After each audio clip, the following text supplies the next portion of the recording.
Welcome back to the channel. हमने first और second part में 1.3 तक कवर किया था, जिसमें हमने समझा था कि इंटरनेशनल ट्रेड क्यों इम्पॉर्टेंट है, इंटरनेशनल इकोनॉमिक्स क्यों इम्पॉर्टेंट है।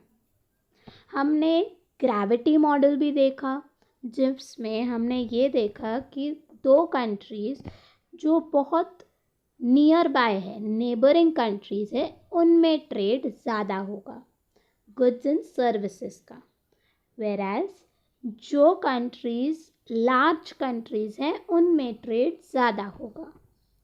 फिर हमने माइग्रेशन एंड कैपिटल की बात की। माइग्रेशन में रिस्ट्रिक्शंस ज़्यादा होते हैं, whereas goods services and capital flow पे रिस्ट्रिक्शंस कम होते हैं। हमने कॉन्सिक्वेंसेस भी देखे, माइग्रेशन के वजह से क्या कॉन्सिक्वेंस होते हैं बोथ द कंट्रीज़ में। ए कंट्री जहाँ से माइग्रेट हो रहे हैं पीपल बी कंट्री में जाने के लिए, तो ए कंट्री में ब्रेन ड्रेन का सिचुएशन आ जाता है। और अगर फ्री माइग्रेशन हो, कोई रिस्ट्रिक्शंस ना हो, तो बी कंट्री जहाँ पे लोग आ रहे हैं वहाँ पे ये इफ़ेक्ट होता है कि लो स्किल्ड पीपल आ जाते हैं। आगे बढ़ते हैं हम। फोर्थ जो पार्ट है वो है international economics, international economic theories and policies. Let us now examine the purpose of international economic theories and policies and the subject matter of international economics. Purpose of international economic theories and policies. The purpose of economic theory in general is to predict and explain. हम theory क्यों use करते हैं? आपने जब normal theory की बात की, कोई भी थियोरी ले लो इकोनॉमिक्स में, वो थियोरी क्या बताती है? प्रिडिक्ट करने के लिए है, राइट। अगर हम बात करें theory of demand, law of demand जो है वो एक थियोरी है। सो डिमांड की बात करें तो डिमांड क्या किसके लिए है? या कंजम्पशन थियोरी ले लेते हैं। कंजम्पशन थियोरी या ये सारी थियोरी क्यों होती है? कंजम्पशन थियोरी है, डिमांड थियोरी है, ये सारी थियोरी है ताकि हम प्रिडिक्ट कर सके। प्रिडिक्ट क्या होता है? आपको गिवन होगा एक्स का वैल्यू, आप वाई की वैल्यू डिटरमाइन कर सकते हो उसके बेसिस पे, एंड साथ ही साथ फ्यूचर के लिए प्रिडिक्ट कर सकते हो, साथ ही साथ एक्सप्लेन करने के लिए रिलेशनशिप क्या है। That is, economic theory abstracts from the details surrounding and an economic event in order to isolate the few variables and relationships deemed most important in predicting and explaining the event. So, जो variables important है वो, plus उसके साथ साथ relationships, जैसे मैंने आपको बोला दोनों variable X variable and Y variable के बीच में पॉजिटिव रिलेशन है कि नेगेटिव क्या होता है? एक चीज़ बढ़ता है तो दूसरी चीज़ कम होगी, एक्स बढ़ेगा तो वाई कम होगा, तो नेगेटिव रिलेशन है। किस तरीके का रिलेशन है वो? Along these lines international economic theory usually assumes जितनी भी यहाँ पे थियोरी ली गई है वो सारी थियोरी अज्यूम करेंगे टू नेशंस। अब हम जिस थियोरी की बात कर रहे हैं, हम ट्रेड और ये सारी चीज़ों की थियोरी की बात कर रहे हैं क्योंकि हम इंटरनेशनल इकोनॉमिक्स समझ रहे हैं। तो उसमें कौन सी थियोरी आएगी? कोई हमने ट्रेड स्टार्ट किया है, या कोई कौन से कमोडिटी में ट्रेड करेंगे, या कोई पॉलिसी इनिशिएट कर रहा है, तो उसका इफ़ेक्ट इंटरनेशनल ट्रेड पे क्या पड़ेगा। तो अजम्पशन जो ये सारी जितने भी थियोरी है उनके बेसिक अजम्पशंस यही होते हैं, टू नेशंस मतलब ए एंड बी, सिर्फ दो नेशंस हैं, दैट्स इट। दो कमोडिटी प्रोड्यूस कर रहे हैं एक्स एंड वाई, दो कमोडिटी है X and Y, that's it, कोई और कमोडिटी नहीं है। एंड टू फैक्टर क्या होता है? सिर्फ लेबर एंड कैपिटल से प्रोड्यूस कर रहे हैं, दैट्स इट, कोई और फैक्टर नहीं है। इसके लिए आप जब भी देखेंगे अजम्पशन में ऐसे लिखा होगा 2x2 model. What is meant by 2x2 model? Two nations, to inputs और factors and two commodity model.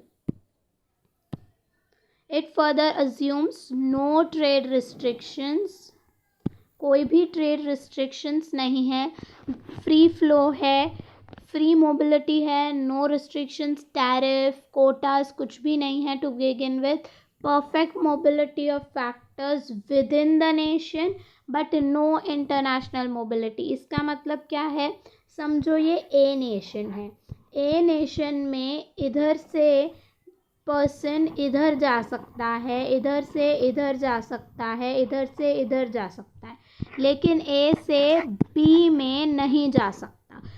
They can have mobility within the country but no mobility across country. Across मतलब एक दूसरे country में, एक से दूसरे country में नहीं कर सकते। मोबिलिटी क्या होता है, जाना आना, migration. So there is perfect mobility of factors within nations but no international mobility। perfect competition in all commodity and factor market। perfect competition आपने किया होगा माइक्रो इकोनॉमिक्स में, perfect competition प्रिवेल कर रहा है दोनों मार्केट में, commodity market also and factor या इनपुट मार्केट ऑल्सो, एंड कोई भी ट्रांसपोर्टेशन कॉस्ट नहीं है। सी रियलिटी में ये सारी चीज़ें नहीं होती है, लेकिन अजम्पशन इसलिए किया जाता है अजम्पशन ताकि वो थियोरी बिल्ड कर सके, और फिर जब ये सारे अजम्पशन रिलैक्स करेंगे तो भी थियोरी पे थोड़ा बहुत असर पड़ेगा, तो वो भी समझते हैं, लेकिन ये अजम्पशन के बेसिस पे थियोरी सिंपल हो जाती है। तो नो ट्रांसपोर्टेशन कॉस्ट एक और अजम्पशन है। दीज अजम्पशन में सीम अनड्यूली रिस्ट्रिक्टिव, जैसे मैंने बोला ये रियलिटी में नहीं है। However, most of the conclusion reached on the basis of these simplifying assumptions hold even when they are relaxed to deal with the world of more than two nation, two commodity, two factor, and with the world where there is some international mobility of factors, imperfect competition, transportation cost, trade restrictions। यानी ये जितनी भी theory इन assumption के basis पे बनाई गई है, वो थियोरी अगर हम इन अजम्पशंस को रिलैक्स कर दें फिर भी वो थियोरी कहीं ना कहीं होल्ड करती है। Starting with the simplifying assumptions just mentioned, international economic theory examines the basis for and gains from trade। Basis for trade क्या है, किस बेस पे हम ट्रेड करेंगे, एंड दूसरा हमें गेन्स क्या मिलेगा, हमें प्रॉफिट क्या मिल रहा है। अगर हम समझो, मैं एक एग्जांपल देती हूँ, अगर मैं ट्रेड नहीं कर रही हूँ तो मैं समझो सिर्फ 20 यूनिट्स किसी कमोडिटी का बना रही हूँ, से ए कमोडिटी, लेकिन जब मैं ट्रेड कर रही हूँ when I am into trade import and export, तो मैं वही ए कमोडिटी का टोटल प्रोडक्शन भी करके एंड इम्पोर्ट भी करके 23 अमाउंट यूनिट्स बना पा रही हूँ। सो 3 इज़ माई गेन। हम आगे के चैप्टर्स में देखेंगे गेन्स क्या है, टर्म्स ऑफ गेन्स क्या है, बेसिस फॉर गेन्स क्या है, वो सारी चीज़ें हम लोग देखेंगे। The reason for and effects of trade restrictions। Trade restrictions की रीजंस क्या है, बहुत कंट्रीज ट्रेड रिस्ट्रिक्शंस ला रही है, तो क्या रीज़न के वजह से ला रही है और उसके वजह से इफ़ेक्ट क्या होता है। Policies directed eight regulating the flow of international payment and receipts. जो भी इंटरनेशनल पेमेंट एंड रिसीट्स हो रहा है, that is capital inflow and outflow हो रहा है, उस पर पॉलिसीज़ अगर डायरेक्ट कर रहे हैं, पॉलिसीज़ बना रहे हैं, तो क्या होगा इफ़ेक्ट उसका। And effect of these policies on nation's welfare, on the welfare of other Nations. उन पॉलिसीज़ का खुद अपने डोमेस्टिक नेशन पे क्या असर होगा एंड इंटरनेशनल दूसरे नेशंस पे क्या असर होगा। International economic theory also examines the effectiveness of macroeconomic policies under different types of international monetary arrangement or monetary system। macroeconomic policies क्या क्या है, you have fiscal policy, monetary policy। such policies का असर कैसे होता है डिफरेंट इंटरनेशनल सिनेरियोज में, वो भी समझते हैं। Although most of the international economics represents the application of general micro and macro economic principles to the international context, many theoretical advances were made in the field of international economics itself, and only subsequently did they find their way into the body of general economic theory. पहले most of the theory और most of the portion international economics का जो था वो mostly represent करता था कि micro and macro का रिप्रेजेंटेशन क्या होगा, एप्लीकेशन क्या होगा इंटरनेशनल वर्ल्ड में. अगर हम माइक्रो की बात करें, समझो एक एग्जांपल लेते हैं. माइक्रो में कोई एक थियोरी है, प्रोडक्शन थियोरी है, या मैक्रो की कोई एक थियोरी है, या ऐसे लेते हैं मैक्रो इकोनॉमिक्स का फिस्कल पॉलिसी है. तो जब हम फिस्कल पॉलिसी समझ रहे थे पहले, वो हम सिर्फ हमारे नेशन को क्या असर होगा, हमारे नेशन का वेलफेयर क्या होगा, हमारे नेशन में डिमांड बढ़ेगा, मैक्रो इकोनॉमिक्स में आपने यही समझा है. लेकिन इंटरनेशनल इकोनॉमिक्स क्या करता है, उसको जोड़ता है इंटरनेशनली भी. इंटरनेशनली दूसरे कंट्री के साथ क्या होगा, दूसरे कंट्री को क्या असर पड़ेगा, हमारे कंट्री को क्या असर पड़ेगा, दोनों चीज़ें समझता है. तो इंटरनेशनल इकोनॉमिक्स सिर्फ यही था पहले कि जो मैक्रो और माइक्रो के जो भी थियोरी है वो इंटरनेशनल सिनेरियो में उसका इफ़ेक्ट क्या होता है. लेकिन अभी बहुत और भी चीज़ें इसमें ऐड हो गई है. One example is the so called theory of second best. तो this is the so called theory of second best. वो एक नई थियोरी है जो इंटरनेशनल इकोनॉमिक्स में है. Production and general equilibrium theory, growth theory, welfare economics as well as many other economic theories have also benefited from work in international sphere. So ये सारी theories international economics के वजह से हमें मिली हैं.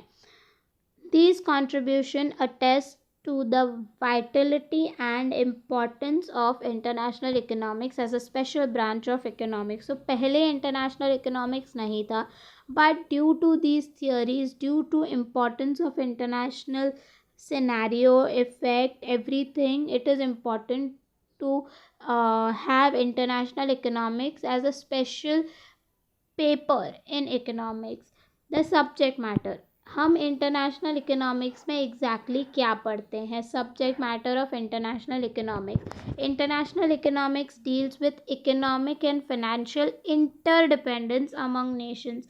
आपस में इकोनॉमिकली और फाइनेंशियली कितने इंटरडिपेंडेंट है कंट्रीज़ या नेशंस, वो समझते हैं. Analyses flow of goods, services, payment, monies between nations and the rest of the world. क्या गुड्स सर्विसेज कैसे ट्रेड होंगे, जो हमने ग्रेविटी मॉडल देखा, पेमेंट कैसे होगा, कैपिटल कैसे फ़्लो होगा, मनी कैसे फ़्लो होगा, वो सारा समझते हैं. Policy directed eight regulating these flows. कोई अगर पॉलिसी है, कोई फ़्लो, फ्री ट्रेड है, तो फ्री ट्रेड हमें नहीं चाहिए क्योंकि हमारे डोमेस्टिक जो प्रोड्यूसर्स हैं उनको अफेक्ट हो रहा है, तो वी वांट वो नहीं हो. तो कोई रिस्ट्रिक्शंस ला रहे हैं, तो रिस्ट्रिक्शंस का असर क्या होगा, and their effect on nation's welfare. क्या वेलफेयर पे क्या असर होगा उन पॉलिसीज़ का, वो समझते हैं. This economic and financial interdependence is affected by and in turn influences political, social, cultural, military relations. ये सारे जितने भी रिलेशन है, इकोनॉमिक एंड फाइनेंशियल रिलेशन दो कंट्री के बीच में, वो political, cultural, social, military reasons की वजह से अफेक्ट भी होते हैं. साथ ही साथ उन रिलेशन के वजह से पॉलिटिकल या सोशल या कल्चरल, मिलिट्री रिलेशंस अफेक्ट होते हैं. Meaning they are both the cause and effect of this economic and financial interdependence. Specifically, international economics deals with international trade theory, international trade policy, BOP and foreign exchange market. ये चार आपके important chapters होंगे आने वाले lectures में. International trade theory, कौन सी theory है international trade के लिए, वो. इंटरनेशनल ट्रेड पॉलिसी, कौन से पॉलिसीज़ हैं. BOP, बैलेंस ऑफ पेमेंट, कैसे बैलेंस किया जाता है पेमेंट्स को, that is export payment, import payment, debit, credit, all those things. Foreign exchange market, कितने टाइप्स के फॉरेन एक्सचेंज मार्केट है, हमने नॉर्मली फिक्स्ड फ्लेक्सिबल पढ़ा है, बहुत और टाइप के हैं, मैनेज्ड फ्लोटिंग है, वो कितने सारे हैं। वो open economy, macro economics, open economy में अगर हम मैक्रो इकोनॉमिक्स पॉलिसीज अप्लाई कर रहे हैं तो क्या असर होगा। सो इन शॉर्ट बताया गया है international trade theory analysis basis and gains from trade. Gains क्या होगा ट्रेड से, और बेस क्या है, ट्रेड का बेस क्या है। आप अगर कोई रिसोर्स रिच कंट्री है तो वो बेस है ट्रेड के लिए, कि अगर आप रिसोर्स रिच हो इस वजह से आपको ट्रेड करना चाहिए ताकि आपको गेन्स मिले, या आप कोई इनपुट, आपका कोई इनपुट स्किल्ड इनपुट है इस वजह से ट्रेड करना चाहिए, क्या बेसिस है ट्रेड के लिए। दूसरी चीज़ गेन्स, क्या मिलता है आपको ट्रेड करने से। International trade policy examines reasons for an effect of trade restrictions. कोई भी ट्रेड रिस्ट्रिक्शंस हम लगा रहे हैं तो उसका इफ़ेक्ट क्या होगा, उसका रीज़न क्या है, आप क्यों लगा रहे हो और क्या इफ़ेक्ट होगा। The BOP measures a nation's total receipt and from and total payment to rest of the world. मैंने जैसे बोला export payment, import payment, you have unilateral transfers, वो भी हम देखेंगे। तो वो किस बेसिस पे कैसे कैलकुलेट होता है और बैलेंस कैसे होता है ये। Foreign exchange market are the institutional framework for exchange of one national currency for other. एक करेंसी दूसरे करेंसी में एक्सचेंज करने के लिए आपके पास फिनेंशियल मार्केट्स है, फॉरेन एक्सचेंज मार्केट्स हैं जहाँ पे आप एक करेंसी दूसरे करेंसी के साथ एक्सचेंज कर सकते हो। Finally open economy macro economics deals with mechanism of adjustment in BOP disequilibrium. See balance of payment balance होता है ड्यू टू सम रीज़न, लेकिन कभी उसमें डिसइक्विलिब्रियम भी होता है, सरप्लस होता है, डेफिसिट होता है। उसको एडजस्ट कैसे करें, कौन सी पॉलिसी इफ़ेक्ट में होगी, मैक्रो इकोनॉमिक्स उसमें अप्लाई होगा, तो वो भी हम यहाँ पे समझेंगे। More importantly it analyses the relationship between internal and external sector of the economy of nation. Internally असर क्या होगा एंड एक्सटर्नली असर क्या होगा, इंटरनेशनल सिनेरियो में असर क्या होगा, and how they are inter related और interdependent with rest of the world economy under different international monetary system. Different monetary systems में कैसे वो इंटरडिपेंडेंट है। International trade theory and policies are the micro economic aspect of international economics because they deal with individual nations treated as single unit with relative price of individual commodity। हम कोई भी आगे trade theory देखेंगे, you have absolute trade theory, you have comparative advantage, ये सारी जितने भी trade theory है वो माइक्रो इकोनॉमिक समझे जाते हैं, क्योंकि हम वहाँ पे सिर्फ एक नेशन की बात कर रहे हैं। हम एग्रीगेट, हम माइक्रो में हमेशा एक इंडिविजुअल की बात करते हैं, मैक्रो में एग्रीगेट की बात करते हैं। सो हम इन ट्रेड थियोरीज में माइक्रो की बात करेंगे, सिंगल नेशन या सिंगल कमोडिटी, टू कमोडिटीज़ वैसे।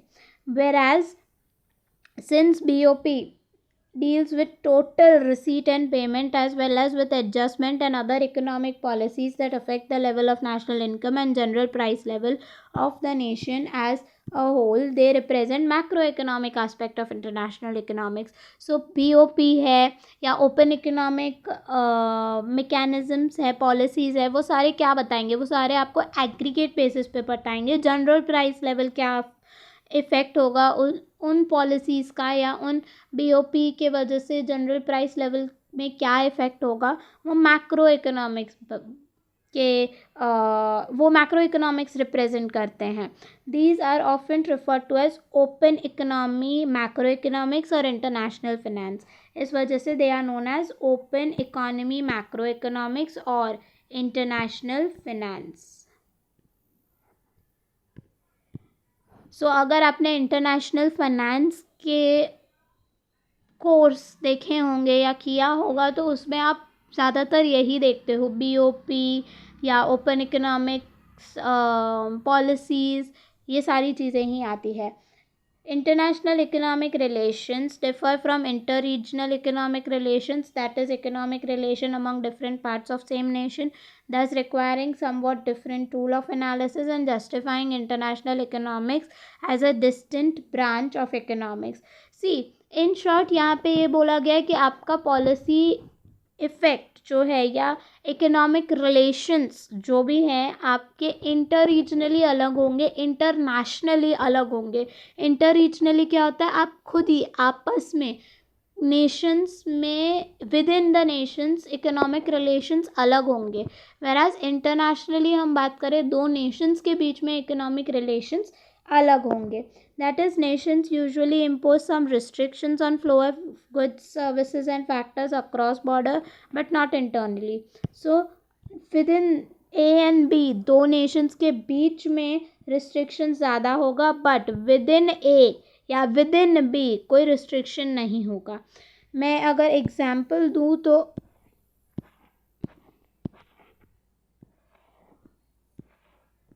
ये ए नेशन है, ये ए नेशन अपने नेशन में यहाँ से वहाँ अगर फ्लो ऑफ गुड्स सर्विसेज या पीपल लेबर का फ्लो हो रहा है उसमें कोई रिस्ट्रिक्शन नहीं रखेगा। लेकिन ए से बी में जाने के लिए, एक नेशन से दूसरे नेशन जाने के लिए रिस्ट्रिक्शंस होंगे, बैरियर्स होंगे। तो वही चीज़ है। In addition, international flow are to some extent hampered by differences in language, customs, laws. Very important. हमने बिगनिंग में भी देखा कल्चर, लैंग्वेज के वजह से भी आपके इंटरनेशनल फ्लो पे इफ़ेक्ट होता है। Furthermore, international flow of goods and services and resources give rise to payment and receipt in foreign currency with change in value over time. So over time आपने देखा होगा फॉरेन एक्सचेंज रेट की value change होती है. So you make payments and receipts in foreign exchange. You make payment in foreign currency. You get the payment in you get the receipt in foreign currency. So उसकी भी value बहुत change हो रही है. तो आप गेन कर सकते हो, लूज़ कर सकते हो, वो बहुत इम्पॉर्टेंट है.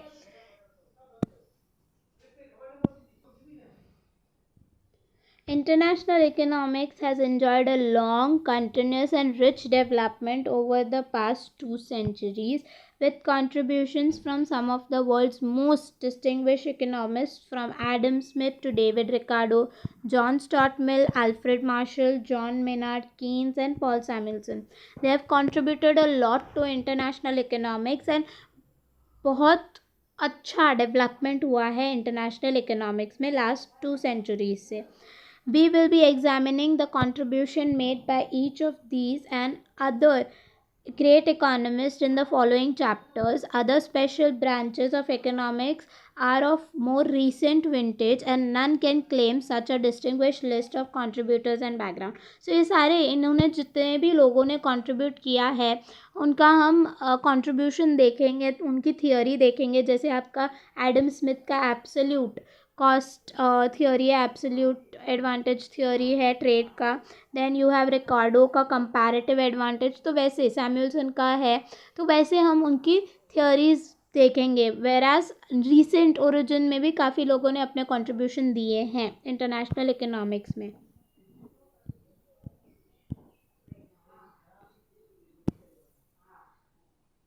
So that's it. हम ये पार्ट 4 में देख लेंगे क्योंकि इसमें काफ़ी सारे पॉइंट्स हैं to understand the problems that are associated right now. क्यों इंटरनेशनल इकोनॉमिक्स इम्पॉर्टेंट है इन प्रॉब्लम्स के बेसिस पे. तो ये हम पार्ट 4 में कवर करेंगे. Thank you. Please do like and subscribe to the channel so that आपके पास नोटिफिकेशन पहले से आ जाए जब मैं न्यू वीडियो अपलोड कर रही हूँ चैप्टर्स के.